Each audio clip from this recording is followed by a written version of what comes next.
a renda dos brasileiros. Descubra aqui nesse vídeo qual é a sua situação, a situação do seu estado e da sua região. Os dados coletados aqui são do IBGE, pois eles mostram um rendimento regionalizado e eu reuni os principais números e destaquei as diferenças pelo país para que você possa argumentar na sua redação lindamente. O IBGE, o Instituto Brasileiro de Geografia e Estatística, divulgou na última semana de fevereiro os dados sobre a renda em cada estado em 2019. A pesquisa mostrou uma disparidade grande entre as diferentes unidades da federação. Os números foram calculados com base na PNAD contínua. Mas, prof, o que é a PNAD contínua? É a Pesquisa Nacional por Amostra de Domicílios Contínua. Essa pesquisa abrange um grupo representativo da população brasileira, como todas as pesquisas do IBGE. A cada 3 meses, ela visita 211 mil domicílios de todo o território nacional, levando em conta localização e classe social, e coleta informações sobre trabalho, renda, entre outros itens. Por se tratar de uma amostra representativa, a pesquisa não engloba aqueles cuja renda está muito acima da realidade média brasileira. Os dados da renda foram reunidos sobre uma variável chamada rendimento domiciliar per capita. Presta atenção, rendimento domiciliar per capita. Esses rendimentos são calculados a partir da somatória de todas as fontes de dinheiro das pessoas que moram em uma casa. Você e todo mundo que está morando com você atualmente. Isso significa que são contabilizados tanto salários de trabalho, seja formal ou informal, e também benefícios como a Bolsa Família, a aposentadoria e o BPC, que é o benefício de prestação continuada, que já fizemos um vídeo aqui falando sobre isso. A divisão desse valor pelo número de moradores do domicílio resulta na média por pessoa dos rendimentos mensais da casa. Os números alcançados pelo IBGE, que são relativos ao ano de 2019, revelam uma disparidade na renda dos diferentes estados. Isso não é nenhuma novidade para a gente conhece a disparidade no Brasil. Mas agora eu vou te mostrar os dados divulgados e os principais contrastes, para que você possa compreender melhor esses números. Vamos falar sobre a renda nos estados. Nos dados do IBGE, Distrito Federal, São Paulo e Rio de Janeiro aparecem como os locais com maior rendimento domiciliar per capita. O Distrito Federal, que é o local marcado pela concentração de atividades políticas e institucionais brasileiras, se destaca por ser a única unidade com renda média maior de R$ 2.000, ficando em R$ 2.685. A distância para o segundo colocado, que é São Paulo, é de mais de R$ 700, ou seja, alguém que mora em Brasília ganha R$ 700 a mais do que alguém que mora em São Paulo. A renda nos estados. No quesito rendimento domiciliar mensal per capita, no topo está quem? Claro, Distrito Federal, São Paulo e Rio de Janeiro. Mas a média no Brasil foi de R$ 1.438. Os com menor renda são os estados do Maranhão e Alagoas, representando o extremo mais pobre do Brasil, com a renda per capita menor que R$ 800. Nesses locais, o rendimento médio foi de R$ 731, R$ 636, respectivamente.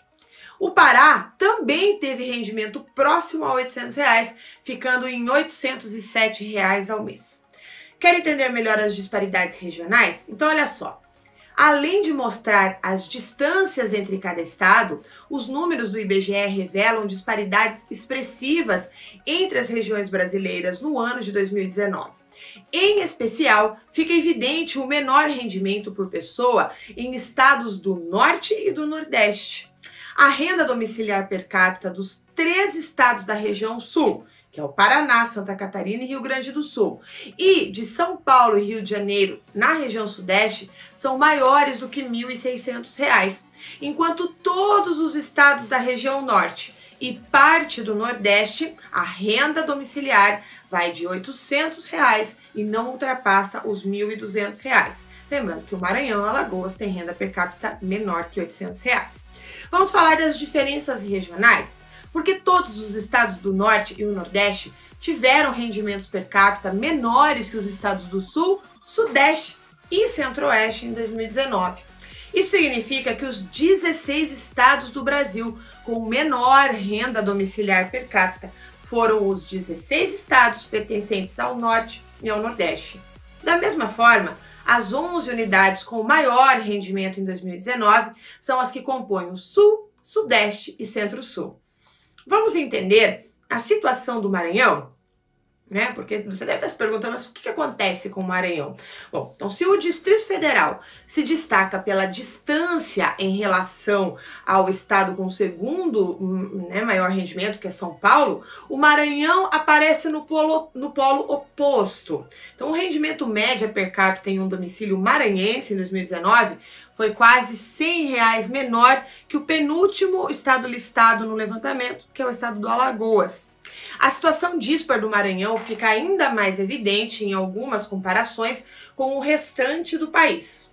Se você precisa de números para entender essa diferença, é claro que a Prof. Carla trouxe esses números para você. Então olha só, e eu fico muito triste, em falar isso, mas R$803 é a diferença entre a média do que ganhou um brasileiro em 2019 e quanto ganhou um maranhense. A média do país, portanto, foi maior que o dobro do rendimento per capita no Maranhão. 23% foi o tamanho da renda per capita do Maranhão em 2019 em relação ao Distrito Federal. Ou seja, alguém do Maranhão ganhou somente 23% do que alguém no Distrito Federal ganhou. A diferença é de mais de R$2.000. 3 vezes foi a renda per capita do paulista em 2019 em relação ao maranhense. A situação do Maranhão em 2019 não é inédita. Em outros anos registrados pelo IBGE, entre 2012 e 2018, por exemplo, o estado também aparecia em último no ranking nacional de rendimento domiciliar per capita. Por mais que tenha aumentado com mais de 50% nesse intervalo entre 2012 e 2018, o rendimento per capita no Maranhão manteve a distância relativa com os líderes do levantamento. Da mesma forma, o Alagoas também ficou estável como o segundo menor rendimento per capita. Ou seja, a gente já sabe quais são os estados que precisam de maior atuação do governo, mais políticas públicas. Você deve estar se perguntando, mas e o trabalho, professora? Qual é a correlação com o trabalho? Então vamos lá, porque eu também vou te responder isso. O rendimento domiciliar per capita de 2019 apresenta correlação com a situação no mercado de trabalho em cada um dos estados. Isso significa que os estados que houve maior taxa de desemprego, maior taxa de informalidade e maior proporção de trabalho por conta própria mostraram rendimentos menores. Da mesma forma, quanto menor foi o desemprego, a informalidade e a proporção de trabalho por conta própria, maior foi o rendimento médio local. Em qual dos grupos você está? Do empregado ou do desempregado? Do que trabalha formal ou informal? Conta aí pra gente. Mas se você trabalha por conta própria, então a categoria do trabalho por conta própria inclui tanto aqueles trabalhadores registrados como os MEIs, que são os microempreendedores individuais. Esses são entendidos como informais, como quem trabalha com aplicativos, também de entrega ou transporte. Então, os formais e os informais. Segundo o professor de economia Renan Pierre, da FGV, a Fundação Getúlio Vargas, a correlação entre o rendimento domiciliar per capita e as variáveis de desemprego, informalidade e trabalho por conta própria não significa necessariamente que há uma relação de causalidade. Isso porque os fatores podem conjuntamente influenciar outra variável. Quer ver um exemplo? Olha, em um estado muito rico, com renda mais alta, o mercado em geral é mais aquecido e há mais demanda por trabalho. O que isso acarreta? Isso acaba aumentando a competição entre as empresas para conseguir contratar trabalhadores. As empresas disputam o trabalhador. Consequentemente, deve haver menor informalidade e também menor desemprego em regiões com o mercado aquecido. Sobre o PIB per capita dos municípios. Os municípios de rendimento dos estados divulgados pelo IBGE também são compatíveis com outro estudo do Instituto, este publicado em dezembro de 2019. Nessa pesquisa foi divulgado o PIB, Produto Interno Bruto, e o PIB per capita de cada um dos mais de 5.500 municípios brasileiros entre 2010 e 2017. O PIB per capita não retrata especificamente, aí o rendimento dos habitantes do local, mas sim quanto é produzido de bens e serviços em média por pessoa em cada local. Nas duas divulgações é possível identificar, a de fevereiro e a de dezembro, é possível identificar a posição precária do estado do Maranhão. Pois é.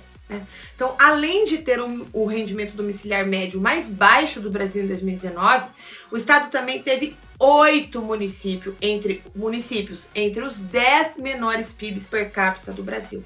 Ou seja, dos 10 municípios mais pobres do Brasil, 8 estão no Maranhão. Outro aspecto comum aos dois estudos é a discrepância das regiões Nordeste e Norte com as outras do Brasil, como eu já destaquei aqui.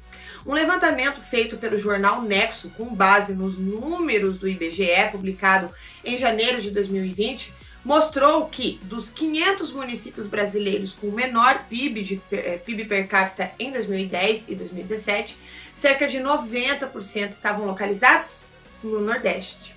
Se você quer saber ali os 500 menores, então vamos lá. Cerca de 90% dos municípios de menor PIB nessa data estavam no Nordeste, entre 2010 e 2017. O restante estava distribuído no Norte e também na região Sudeste, sendo que todos os municípios do Sudeste, entre os 500 com menor PIB per capita, eram de Minas Gerais, tanto em 2010 quanto em 2017.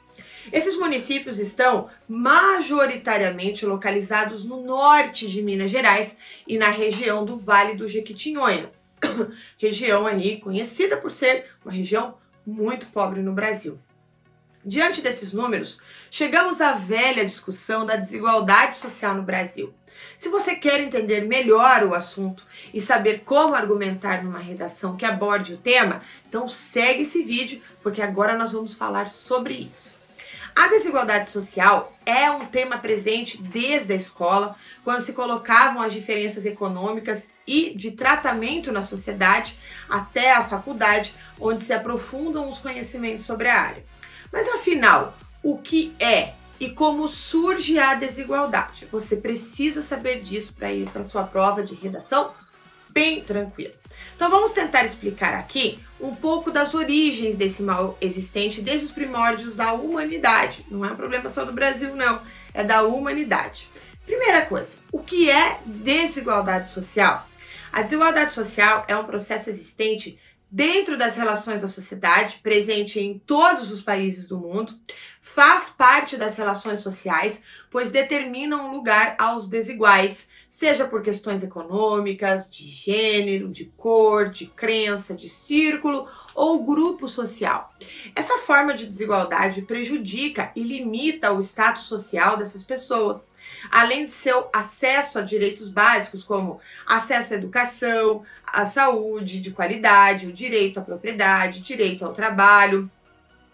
Tem também o direito à moradia ou ter boas condições de transporte e locomoção, entre outros. Você acha que você tem uma boa condição de transporte, de locomoção, de moradia? Bom, sociedades em que as pessoas são diferentes optam por vestir roupas de determinado jeito ou viver sua vida de maneiras diferentes não são formas de desigualdade. O fenômeno de desigualdade se manifesta no acesso aos direitos, como dito anteriormente, mas principalmente no acesso a oportunidades. Será que todo mundo no Brasil, por exemplo, tem o mesmo acesso às oportunidades? Comenta aí. Bom, mas de acordo com Rousseau, a desigualdade tende a se acumular. Então, olha só que você pode citar na sua redação.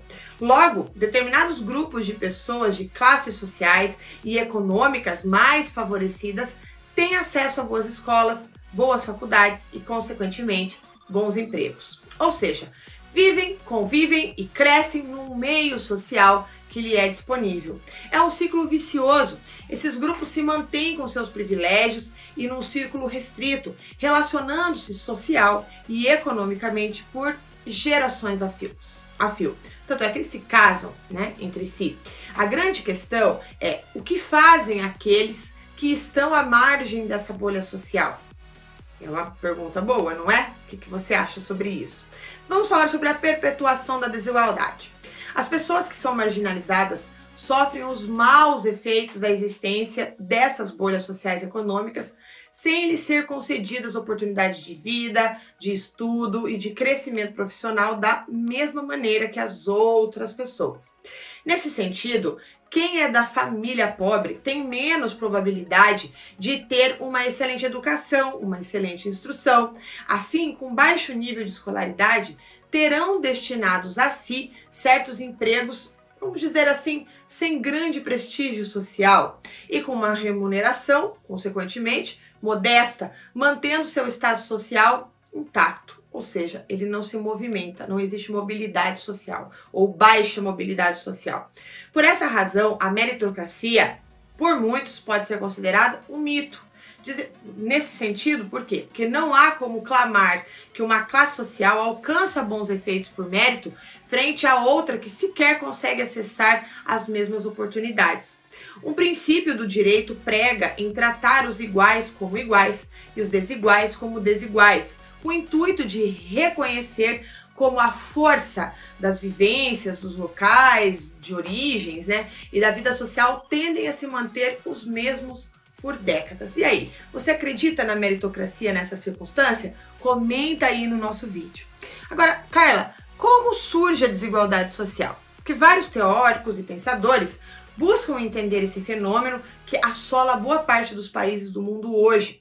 Boa parte deles, em suas teorias, culpa a existência da desigualdade social num vértice comum, a concentração do dinheiro, ou seja, a má distribuição de renda, que foi o que a gente viu lá no começo do nosso vídeo. Sendo a desigualdade social, né, o fruto da concentração de dinheiro e poder a uma parte muito pequena da população. A que resta a grande parcela da sociedade é dividir o restante. Algumas causas da desigualdade social. Você saberia citar alguma dessas causas? Se você não sabe ainda, agora você vai saber. Você poderia citar na sua redação a má distribuição de renda e concentração de poder, a má administração de recursos, principalmente os públicos, né, os recursos públicos, lógica de mercado do sistema capitalista. Quanto mais lucro para as empresas e os donos da empresa, melhor. Também a falta de investimento nas áreas sociais, né, na área da cultura, em assistência a populações mais carentes, em saúde, educação. Também a falta de oportunidade de trabalho são alguns dos elementos que você pode citar na sua redação como causas aí da perpetuação da desigualdade social. Certo? Espero que você tenha gostado do vídeo, que você tenha aprendido muito com ele. Não se esqueça de, ao final desse vídeo, fazer uma redação, colocar os dados que foram mostrados aqui para você, porque aproveita que a professora Carla está sempre aqui te ajudando, falando sobre coisas importantes que pode aparecer na sua redação. Agarra isso com seus braços, com as suas mãos, com suas pernas, com tudo, tá? Com tudo, e vai lá e faz a sua redação, brilha na sua redação. Passe na sua prova, tire uma nota altíssima na redação, vai lá para 1000% da sua redação e depois me chama para sua formatura, beleza? Um grande beijo e até a próxima dica.